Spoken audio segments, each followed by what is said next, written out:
Welcome to Talent Hub Talk. I'm Ben Duncombe, and on this podcast, I will be interviewing prominent and inspirational figures from both the local ANZ and global Salesforce Ohana. Welcome back to the podcast. Today, we have a slightly different format for the podcast because I am interviewed by Oscar Parra. Oscar is a solution engineer working for a product company out of San Francisco. He has been a long-term listener of Talent Hub Talk, and he wanted to hear a bit more about my background, how I got into recruitment, and why I recruit in the Salesforce ecosystem, and how Talent Hub came to be. And great to have Oscar on the show. Great to have a guest that has been a long-term listener. And really hope you enjoy the episode. And if you do, please do subscribe for future episodes that are coming through.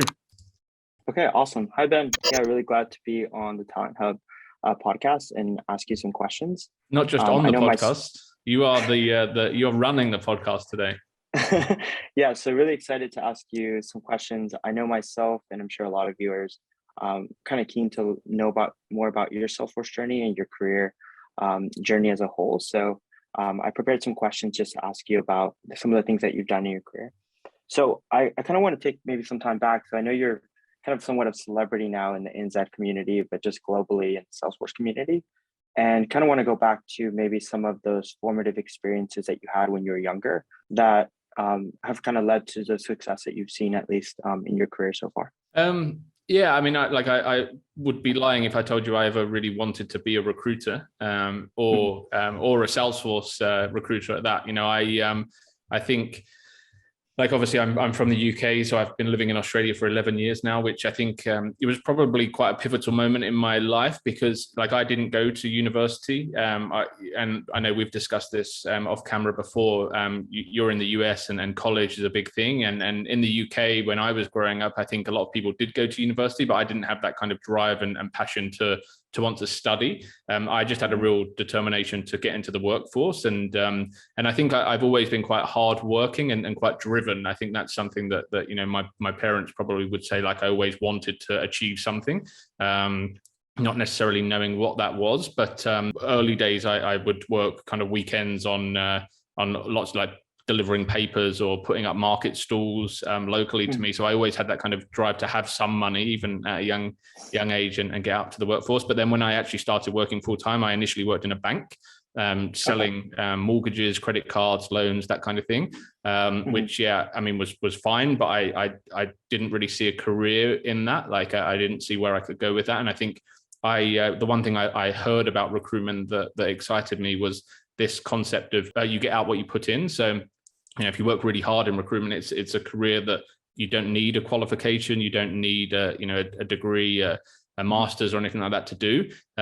Really, it's just about, you know, building rapport, building relationships, and adding value. And I think for me that aligned to where I wanted to go with my career because there was kind of no limits to what I could achieve if I worked hard. And that's why I first got into recruitment. Got it. Okay. Just I'm curious. You did mention in the US. There's a big focus and kind of push to go to college, to go to university, at least at the time, or being in the UK. Is it common to see people go straight into the workforce, or is it kind of a combination of going to uni and workforce? Yeah, I would say it's kind of a mix. Like, I think out of my whole friend group, it would probably be like 50-50. You know, there are some amazing colleges, as you would call that, in the UK. But yeah, like, this is my personal perception of degrees. Like, a lot of people I know that have studied something in the UK, especially, then go into the workforce and don't do anything in relation to their degree. So, like, I know obviously you're different to that, right? You studied computer science, I think. Correct. Yeah. And now you're working as, you know, in technology, which completely makes sense. But you see a lot of people, like, study history in the UK and then they go into sales, or, you know, they study physics and then they become, you know, something completely different to the line of their study. So I think, it's just not.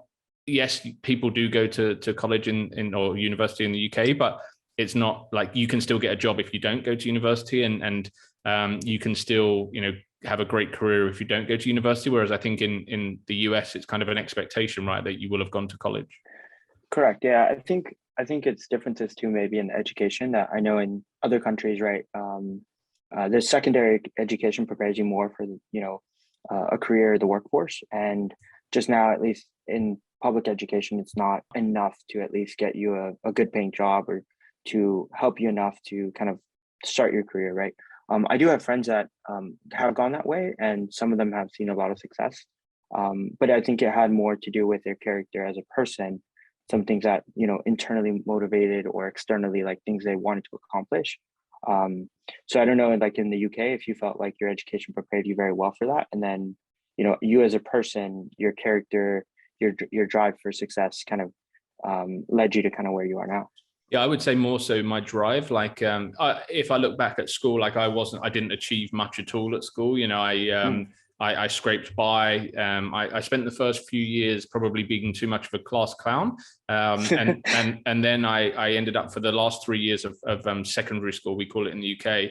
I went to a private school, which I'm forever grateful to my parents for putting me through that. But it was really a case of we need to kind of get Ben out of being a class clown and get a bit more structure to his kind of education for him to be able to go on to university if he wants to. I think the worst thing I said to my mum after I went to private school and I got my exam results, and they weren't terrible, but they weren't great. They were just kind of middle of the road. And I remember saying to her, I could have done better if I tried harder. And for her, that must have been the worst thing to hear, right? Because she just paid money for me to go to 3 years of private school and to be told that, I could have done better if I tried harder. But it just wasn't for me. It wasn't like I didn't enjoy being in a classroom. Like I didn't feel like, the two things I really enjoyed studying, one was PE, so physical education, like football. I loved soccer. Like I loved playing sports.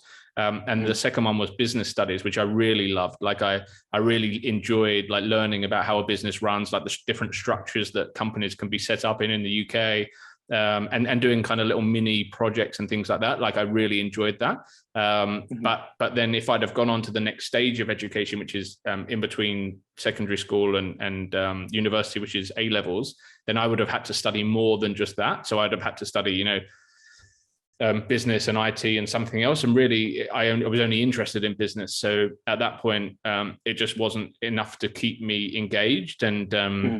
And yeah, I just felt like I wanted to get out and kind of get into the world of working and understanding, actually how a business does run and I think in London as well, there's this draw to work in London, like it's the big lights of London and to get into working in the city. And my parents had both commuted to the city every day, and it was kind of what I expected to do. So I just wanted to get out and do that. But yeah, I think it was more so my character was what has enabled me to then move to Australia and set up Talent Hub and just have that drive rather than the education.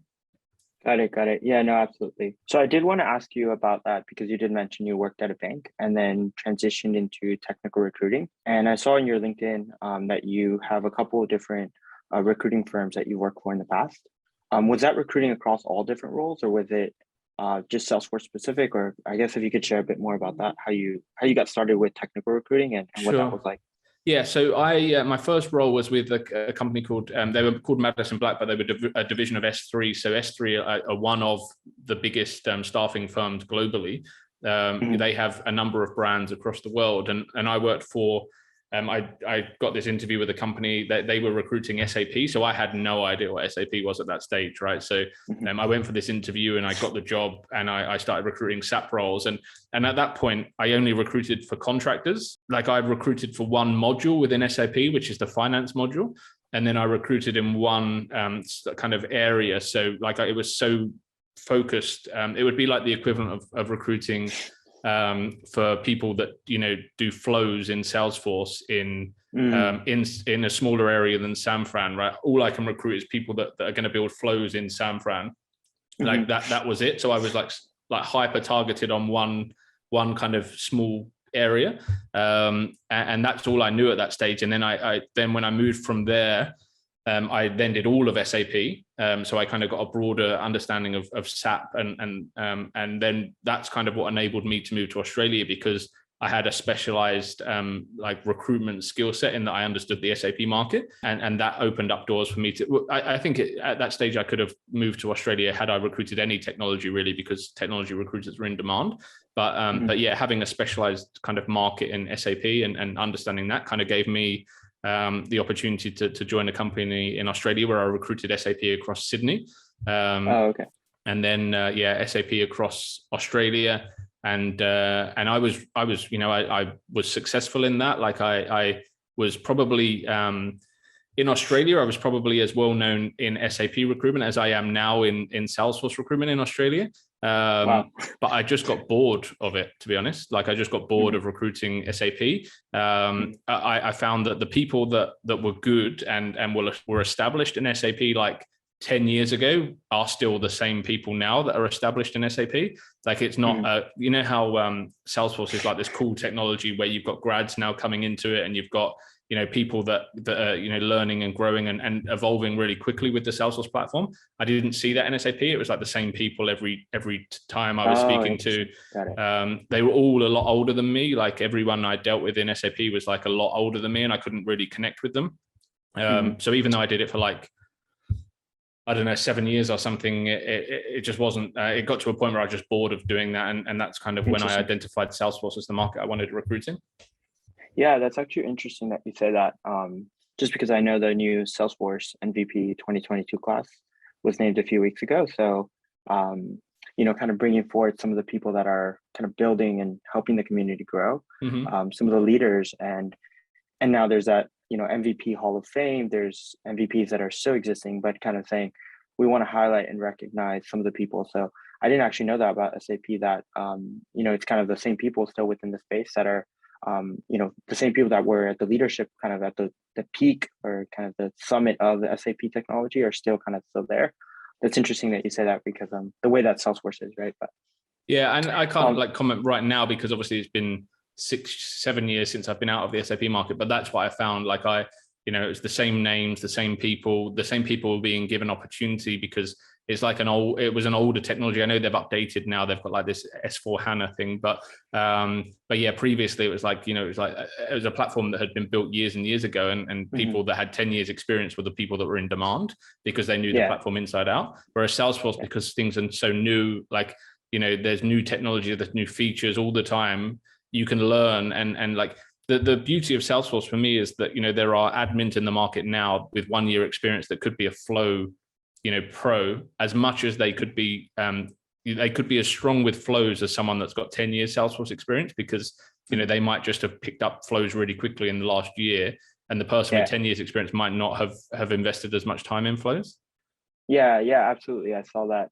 I saw your recent post where you're talking about some of the people that you've seen come in, and then kind of less from a feature perspective, but kind of like how they've kind of grown within the space. But interesting to, you know, as you share that, you know, as a kind of Salesforce deprecates workflow and process builder and says flows are the way to go, or even when Lightning Web Components were introduced, right?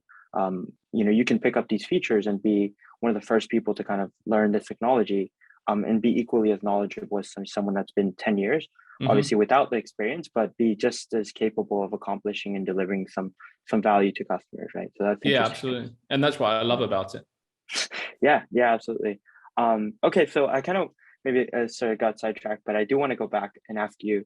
So it was maybe some of those challenges that you encountered early on in technical recruiting, especially, you know, I'm not very aware with the differences between those contract and those full-time roles in the SAP space, but just in general, I guess in Salesforce, like what did you see as some of the early challenges that you had to learn and realize about selling? You mentioned you know, you're selling mortgages and loans to people at the bank, or, you know, providing that service.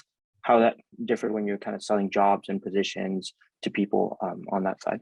I think the key point you make there is like selling jobs, and I think that is the mistake I made at the beginning. Like I saw recruitment as a sales job, and I think like now I don't see it as that, right? I see recruitment as a marketing job, because like I shouldn't be selling a job for something it isn't. Like I shouldn't, you know, yes, I can highlight the benefits of a job, and, you know, but I think I need to be really clear on the truth, and I think marketing is, you know, promoting the benefits and like positioning them in a way that someone is going to find that attractive. Whereas sales, I feel like I was, you know, in the early days of recruitment, I feel like I was working in an office that was like a sales office. It was like, you know, how many phone calls can we make? How much time can we spend on the phone per day? Like in my first in my first recruitment job, we actually had our phone calls monitored. So we had to do over 2 hours per day on the phone, connected phone conversations. And it like the whole recruitment market has evolved so much now that, if I was posting the stuff that I post on LinkedIn now, back then, they'd have been like, what are you doing? Yeah. Why are you posting this content on LinkedIn? Like, just get on the phone. Whereas now it's like, everyone's posting content and delivering this kind of, insight into the markets and things like that. And I think that's the mistake I made. I saw myself as a salesman, whereas now I see myself as like an advisor. I see myself as more of a marketeer than I do a salesperson, because I'm marketing my brand. I'm marketing the jobs that I work for. I'm marketing the candidates I work with. Like, it's about highlighting and driving the value from the different aspects of the role. I think I really too much focused on selling and didn't really see the value I could add in building a network and a brand. Yeah. And was that at because you mentioned then you moving to Australia and still being in the SAP phase, when did that kind of come to the realization of, this is I'm not selling jobs, I'm really letting people know about the benefits and some of the great opportunities that are out there in the community? I think so. The difference between the UK and Australia for me was, like, in the UK, recruiters, and this may have changed, but there's like the perception of recruiters is fairly negative. And I think in Australia it's different. I think the perception of recruiters on the whole is more positive and more like relationship driven and value add. Whereas in the UK there's so many recruiters, and they're all kind of clambering over the same jobs. Again, I've not recruited in the UK for 11 years, so this could have changed, but the focus wasn't on candidate experience or customer experience. It was on hitting revenue goals and achieving outcomes. So I think that was a big thing for me when I moved to Australia.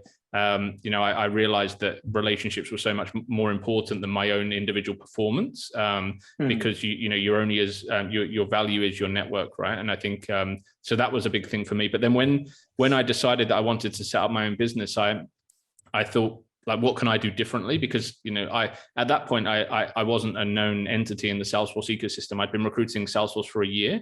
So just one day I decided I didn't want to recruit SAP anymore.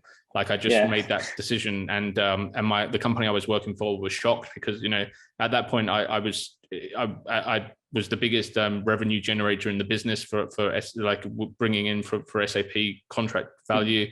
But it just got to a point where I just wasn't enjoying it anymore. So I did some investigation. I heard of this thing called Salesforce and thought, I'll do some further investigation. Then just one day I decided I'm going to be a Salesforce recruiter. So I did that for like a year with that company before I then set up my business. But there was no guarantees I was going to be successful at that point, because I didn't really have a network. Like, I'd been growing it slowly and I'd been making a few placements here and there, but it wasn't like I was really well established. So I just needed to find a way I could be different. And I had a business partner back then when I set up Talent Hub. We set up the business together. He's now in the Salesforce ecosystem in Australia. He's one of my best friends. He was a groomsman at my wedding and vice versa. Like, so we've had a really good experience for two company founders that went their separate ways. It's been, we came out of it really well, but we worked at, like, how can we be different? And I think that the big thing was, how can we add value? Because if you think about like a Salesforce professional, really, they don't need a recruiter that often. Like, if you're a contractor, you might move roles twice a year, let's say. If you're a permanent employee, you might move roles once a year, maybe once every 3 years. So you actually don't need the service of a recruiter that regularly, if all you get from them is placements. So we thought, well, how can we add value to people continually, not just on the times they want to move jobs, but how can we be seen as a value provider throughout their career? And I think the big thing for us back then was, before we were comfortable with video and before I really had the insight to post every day on LinkedIn, it was more just like blogging and providing content that we could get from other people in the ecosystem. So we got into that quite early, around writing blogs and having people come on as guest bloggers and things like that, so we could provide value through the ecosystem. So that for me was like the moment I realized, actually, I need to be more of a marketeer and use all of the insight that I have, because I have more insight than your typical Salesforce candidate around the whole market, because I speak to so many people. They might only speak to their peers, and they might have, career related discussions, but they're not getting an insight into what's happening every day in the market. And I think that's the position I'm in, and therefore I can use that knowledge to help people with the decisions they make. Yeah, absolutely. And I think it's interesting that you share that, because myself, just joining the Salesforce ecosystem about, almost 3 years ago, one of the architects that works at the company I work for, actually did a podcast with you, and you interviewed him. And as someone coming into the Salesforce space, right, and not really knowing what this is like and what that journey to become an architect, it was really valuable to understand.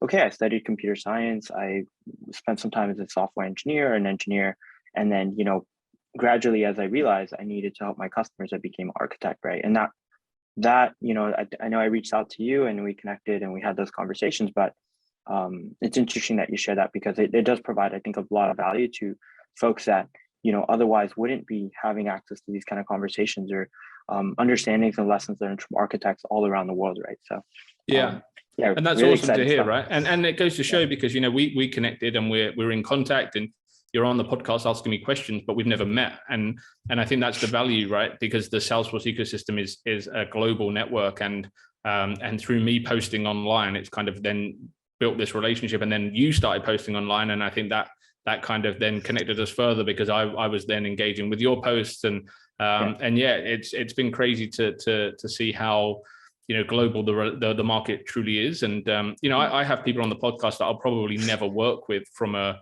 placement perspective, but that doesn't mean we can't each provide value to each other. Mm-hmm. And even thinking like this is really a conversation between all of the Salesforce community, right? Is what are they learning? What are they seeing in their space, in their market, in their vertical industry that they work on? If they Sales Cloud, Service Cloud, and what are they learning, and how can they bring that back to the community? So that's part of the reason why I was really excited to kind of interview you and ask you a few questions. Sure. It was all about that, right? I did want to kind of maybe go a little bit back. So that's interesting that you mentioned you kind of got bored and you wanted to move outside of SAP. I'm curious when it became evident. So did you find a lot of your customers or the companies, or even people leaving the SAP space to join Salesforce, and you were like, maybe I need to take a closer look at Salesforce? No, which is the craziest thing, right? I think I'd been in Australia for like 4 years at that point, right? So I'd built up a decent array of customers, but to this date, I think I've only ever placed with one customer that I placed SAP and now Salesforce. So I literally kind of turned my back on all of my network. Like I even set up a whole new LinkedIn page at that point where I was like, so the day I decided I was going to be a Salesforce recruiter, I stopped using my old LinkedIn and started a new one with zero contacts. And the reason I did that was because I wanted the stuff I was seeing online to be relevant. If I'm on LinkedIn every day and half of what I'm seeing is SAP stuff and the other half is Salesforce, it's like, well, it's a blurred message, right? Where do I pay attention? So I thought, right, I'm going to just build a whole network from scratch, and started again with 0 followers. So it wasn't like I had a big following or I had customers from day one that I could lean on. It was just I started hearing more about Salesforce, and not necessarily with customers, but like I knew people that had joined Salesforce in recruitment, as an example, at Salesforce. Someone in Australia that I'd had some dealings with before became like an internal recruiter at Salesforce. So that kind of got me thinking, okay, what are Salesforce doing? And from there, I just did more research. I looked on job boards to see how the volume of job opportunities there were online and things like that. And just started meeting with different people that had some insight into the market. So I did see a few people that had gone from SAP to Salesforce, but not people I knew very well. So not people I could say, okay, great, I'm going to follow that trend. It was just a feeling I had that there was a good opportunity there. And what I was looking for really was a vehicle to set up my own business.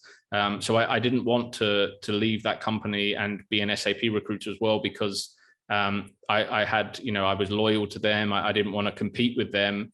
I didn't want to turn my back on them one day and be a competitor the next. So for me, it was like, well, how can I build a different network as well that would potentially enable me to then set up a business as well? So and kind of at that point, I took a gamble on Salesforce, and I couldn't have picked a better market, really. Yeah, absolutely. I do want to ask you about that, actually. Is you mentioned you were doing about a year of Salesforce recruiting at that company, and then did you consider at the time maybe joining a Salesforce recruitment specialized company, or was it just, I guess maybe if you could share a little bit about Talent Hub and how that came to be. You mentioned the co-founder. Yeah, so I didn't consider joining another business, and I'll be completely honest. The only reason I didn't was because I still had commission that I was earning from my SAP contractors. So even though for like that year was a blessing because it enabled me to build a network, but still earn like commission from before. And at the time, like I still made the company revenue, so it wasn't like I downed tools and stopped working for them. I was still actively, I was leading a team, I was mentoring other people, and I was bringing in revenue. But it was just a perfect time for me to to wind down my network in the other area and build up a network in the new area. And then my friend David, who I set up Talent Hub with, he was actually the first person I met in Australia when I moved here. We're both very similar age. We're both from the UK. We both arrived within a couple of weeks of each other in Australia, and we'd never worked together, but we just had similar ideas around the recruitment industry and adding value and things like that. So yeah, that's when we decided that we'd form Talent Hub and go all in on Salesforce. And it's funny because he'd never recruited technology before. He was like an oil and gas recruiter, so it couldn't have been more different to his background. But now he's like flourishing in a sales role in the Salesforce ecosystem. So even though it didn't, Talent Hub at the time wasn't the right place for him to work because of some personal, his partner got pregnant in the early days of Talent Hub, and running a startup as a founder. With a new baby, it's difficult, right? So he then kind of continued in the Salesforce ecosystem, and he's still in the ecosystem now, thriving, right? So it's been great for him to make that transition as well. Yeah, absolutely. So I guess if you could share a little bit about Talent Hub and like what Talent Hub does. I think so. I know Talent Hub from the podcast, but just in general, like some of the people that you work with and the kind of work that you do at Talent Hub. Yeah, sure. So Talent Hub is, at its core, we're a Salesforce recruitment business. So, that's how we survive. That's how I put food on the table, by placing people in Salesforce jobs. We operate exclusively in Australia and New Zealand. And I say New Zealand because we have made placements in New Zealand, but predominantly Australia. Like that's where our core market is, our core relationships are, and that's kind of across the Salesforce ecosystem. So contract and permanent placements, from admin all the way through to certified technical architect. We don't really do too much in the sales space. We focus more on the hands-on technical and functional roles. But yeah, we work with some of the biggest customers in Australia. We work with consulting practices, and we work with startups. Really, anyone that can make use of experienced or junior and upcoming Salesforce talent, and we're keen to partner with. And really, for me, a big passion of mine is helping new people into the ecosystem and to grow. I would love for there to be more opportunity for entry-level candidates, and that's something I'm passionate about, kind of helping to build, and making more companies aware that they should be hiring more junior talent into the ecosystem. Got it. Yeah, absolutely. I was listening to your podcast recently on some of the trends in 2022, where you mentioned you're seeing companies sometimes take a chance on maybe before they're ready for that next level, and helping them grow into that next role, right? So that's awesome to see that, in the market, that people are taking chances on people who maybe less years of experience, but they're getting that opportunity to get that job, right? So yeah, and that's the only way the ecosystem will grow, right? Because historically, a lot of people have looked for senior and taking people from their competitors, and that's just not sustainable. And especially when there's so much demand in the market, like we need to bring the next generation of Salesforce talent through. And like I said before, that's the beauty of the platform, right? You can learn this. You can go on Trailhead. You can sharpen your skills and get opportunities and grow. And I've seen some amazing talent come into the market with no experience and progress from junior or entry level to senior relatively quickly. So it can happen. It's just about giving them the opportunity. Yeah, absolutely. And again, that's one thing for myself, right? Coming into the industry, right? Is you're looking at these companies and they all want hire senior. And so we have that conundrum, right? Where you need a job to get experience, and then you need experience to get a job. So it's cool to see companies and people who take a chance on people based on where they're at and help them grow into that next role. So 100%.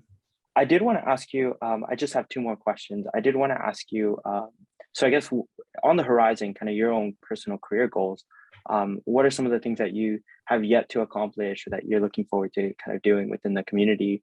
And even, you mentioned leaving SAP. Could you see yourself at some point maybe looking beyond Salesforce and doing something outside of the ecosystem? I mean, I don't know, I guess, like, it's hard to say. I think, like, the one thing I would say about SAP is in 6 or 7 years of recruiting for the technology, I never once saw an SAP screen. Like, you could show me, oh really? You could show me an Oracle HCM screen, you could show me, Workday and SAP, and if you took the logos off, I wouldn't be able to tell you which one was the SAP screen because I've never seen it. Wow. Which is crazy, right? Because I was a specialist SAP recruiter and I made hundreds of SAP placements over 7 years, but I couldn't really tell you what the candidates do. Because I didn't go deep in it. I didn't feel there was no way, there was no trailhead, there was no way of me really understanding the technology apart from asking people questions. Whereas now it's like I'm certified in Salesforce. Like I kind of live and breathe it. I use Salesforce every day. I've built workflows. I've never built a flow because I'm just can't get my head around them. But I've built other automations within Salesforce, right? And how great is that I can actually have a conversation with someone around something I've done with the platform. So I think it would be very difficult for me to leave the Salesforce ecosystem, but you never say never because you just don't know what's coming, right? I think I have to. I'm also, yes, I'm passionate about the Salesforce ecosystem, but I'm also passionate about my career and my family and having, being able to put food on the table. So if Salesforce was to fall away and another technology or another opportunity presented itself, then I'd be silly not to look at it. Yeah, and I think you mentioned like Trailhead and some of the other resources that Salesforce is accessible, right, in that fashion where I can go on Trailhead and learn about the technology and not even be in the Salesforce space, and I can learn about AWS or other concepts that Salesforce just provides to the community, which is super cool. Yeah, 100%. Yeah, awesome. So I have 3 last questions, is rapid fire to ask you. So I guess maybe very quickly, what would you say is your favorite book and why? I think 2. I'm going to say 2. Okay. So I'm not someone that can read fictional books. Like I really struggle with that. Like I struggle with fictional TV programs, even like Game of Thrones as an example. I just couldn't. As soon as I saw dragons, I just couldn't engage with it. So my books are maybe a bit more business or financial focused. But Shoe Dog, I love. Like I loved hearing the story of Nike. I think that was like incredible to actually get an insight into a global brand that started off as such a small business and the decisions that they made to get to the point that they are now, and everyone knows that business, right? So that's that was interesting. And then Rich Dad Poor Dad, I think is a good book to read because it gets you thinking differently about money and financial I guess goals and aspirations, and I think I read that at a good time in my life, and it's made me think differently and think smarter. Yep, absolutely. Okay, so favorite food and why? So like where I'm from in the UK, East London, there's this thing, everyone knows pies and everyone knows mash, right? Potato mash. But in East London, there's this concept of pie and mash, right? You go to a pie and mash shop and you have this like green sauce called liquor. And you can't get it anywhere else, as far as I'm aware, in the world even. I mean, you probably can get, like, there's pop-up versions of it, but that's the food I miss the most. Like, you can't get that in Australia. So that's the one food that I can't replicate here, I guess. So pie and mash with liquor would be the thing that I miss. But like my favorite meal day to day would be spaghetti bolognese, any Italian really. Like I love pizza. Going to Italy is one of the best things I've ever done. Spending time in Rome was incredible, but mainly the food is just exceptional. Cool. Awesome. Yeah. So talking about Rome and talking about traveling, I guess what's one place that you haven't been that it's kind of on your bucket list, or that next thing that you want to visit that you haven't yet visited? Oh, this is a trick answer because so the best trip I've ever been on was a safari in South Africa. Oh, wow. Like that was, we went for mine and my wife's honeymoon like 3 or 4 years ago now, 3 years ago. And that was incredible. Like it was just game changing for me in terms of just like seeing the world how it should be, and you know, seeing just the most incredible sights that I've ever experienced. And from like we did a week in South Africa, and then a week on a beach somewhere, and I just wish we never went to the beach, because it was like I just wish we were back in South Africa that whole time. So for me, that is now the experiences I want to have, like going and doing things like that again. So I don't know where, but I'd like to go on another, not South Africa. I'd like to experience something different. But another safari definitely is what I'd like to do. And there's so many I'd like to see and do, but definitely like that's where I'd like to spend time. But we just had a little girl 9 weeks ago, so I think safaris are off the agenda for a while. But yeah, I'm craving my next safari. Yeah, and congrats on you know, becoming a father and all that. Thank you very much. So yeah, I really appreciate you allowing me to be on the podcast, Ben. It's a great time, and yeah. Thank you so much. Thank you for being a guest, and thank you for always being a loyal listener and sharing our content as well. I really appreciate it. Yeah, absolutely.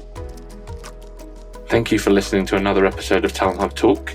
If you're enjoying the podcast, we'd love it if you could subscribe and also leave a short review. We're keen for this podcast to reach as many people in the Salesforce ecosystem as possible, and your reviews will help us do that.